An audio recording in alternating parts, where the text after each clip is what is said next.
हरे कृष्णा। आप सभी का स्वागत है आस्था, श्रद्धा और भक्ति में। प्रिय श्रोताओं, आज आप जानेंगे चैत्र मास के शुक्ल पक्ष की कामदा एकादशी व्रत के पारण मुहूर्त और पारण विधि के बारे में।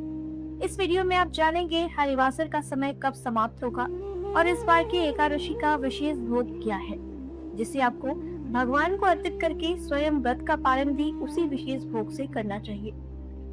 कामदा एकादशी को सभी पापों का नाश करने वाली और मनोकामना को पूर्ण करने वाली माना गया है।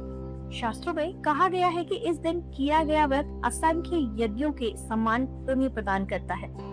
लेकिन एक बात हमेशा याद रखें, अगर एकादशी व्रत को शास्त्र अनुसार शुभ मुहूर्त में नहीं किया जाता तो उसका फल अधूरा या निष्फल भी हो सकता है, क्योंकि व्रत का वास्तविक फल सही समय पर पालन करने से ही पूर्ण होता है।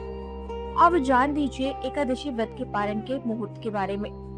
जैसा कि आप जानते हैं, इस बार 28 मार्च शनिवार को दशमी तिथि युक्त एकादशी और 29 मार्च रविवार को महाद्वादशी युक्त एकादशी का उपवास रखा गया है।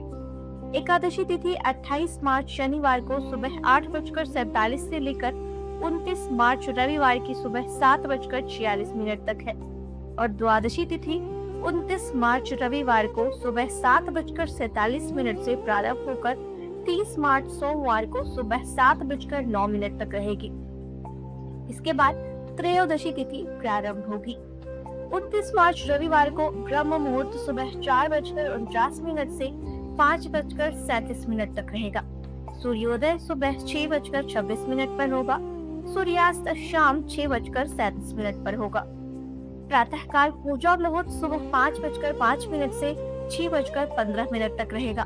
सायकाल पूजा मुहूर्त शाम 6:36 से 7:47 तक रहेगा। भद्रा काल शनिवार रात 8:13 से रविवार सुबह 7:46 तक रहेगा और इस बार भद्रा का वास मृत्यु लोक में रहेगा। राहु काल रविवार को शाम 4:30 से 6 बजे तक रहेगा। अब बात करते हैं सबसे महत्वपूर्ण समय हरिवासर। रविवार के दिन हरिवासर का समय द्वादशी तिथि लगते ही प्रारंभ होगा, जो कि दोपहर 1:20 तक समाप्त होगा। ऐसे में कुछ भक्त गलती कर देते हैं, वे दशमी तिथि वाले दिन ही एकादशी व्रत रख लेते हैं, जो शास्त्र अनुसार सही नहीं है। अगर अगले दिन भी एकादशी मिल रही है तो हमेशा दूसरे दिन वाली एकादशी का ही व्रत रखना चाहिए। अगर आपने शनिवार को व्रत रखा है तो आप 29 मार्च रविवार को सुबह पारण नहीं कर सकते, क्योंकि हरिवासर रहेगा। ऐसे में आपको दोपहर 1:30 से 3 बजे के बीच ही व्रत खोलना चाहिए। और अगर आपने 29 मार्च रविवार को वैष्णव एकादशी रखी है तो आपको 30 मार्च सोमवार को सुबह 6:20 से 7:09 के बीच पारण करना चाहिए, क्योंकि इसके बाद त्रयोदशी तिथि प्रारंभ हो जाएगी। ध्यान रखें, द्वादशी तिथि के अंदर ही पारण करना शुभ माना जाता है। आप जानते हैं पारण विधि के बारे में। द्वादशी के दिन स्नान आदि से निवृत्त होकर भगवान विष्णु के सामने दीपक जलाए और श्रद्धा से कहें, हे प्रभु, मैं कामदा एकादशी व्रत का समस्त पुण्य आपके चरणों में अर्पित करती हूँ। कृपया मेरे व्रत को स्वीकार करें, मेरे पापों का नाश करें और मुझे मोक्ष प्रदान करें। इसके बाद भगवान विष्णु की विधिवत पूजा करें, फल, मिठाई और पंचामृत अर्पित करें। तुलसी दल अवश्य चढ़ाएं। आज के दिन तुलसी माता को जल अर्पित करना अत्यंत आवश्यक है। तुलसी माता की परिक्रमा करें। पूरे दिन ओम नमो भगवते वासुदेवाय मंत्र का जाप करें। अब जानते हैं विशेष भोग के बारे में। चैत्र मास की इस एकादशी का विशेष भोग है गुड़।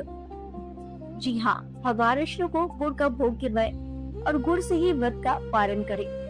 तुलसी मिश्रित जल से पारण करना भी अत्यंत शुभ माना गया है। इस दिन के अन्य नियम: द्वादशी के दिन सात्विक भोजन करें, तामसिक भोजन से दूर रहें और दान करना न भूलें। अगर आपने सोमवार को सोम प्रदोष व्रत रखना है तो सबसे पहले एकादशी का पारण करें, फिर प्रदोष व्रत करें। तो भक्तों, इस प्रकार आप सही विधि और सही समय पर कामदा एकादशी व्रत का पालन करके पूर्ण फल प्राप्त कर सकते हैं। अगर आपको ये जानकारी अच्छी लगी हो तो वीडियो को लाइक, शेयर और चैनल आस्था, श्रद्धा और भक्ति को सब्सक्राइब करना न भूलें। हरे कृष्णा।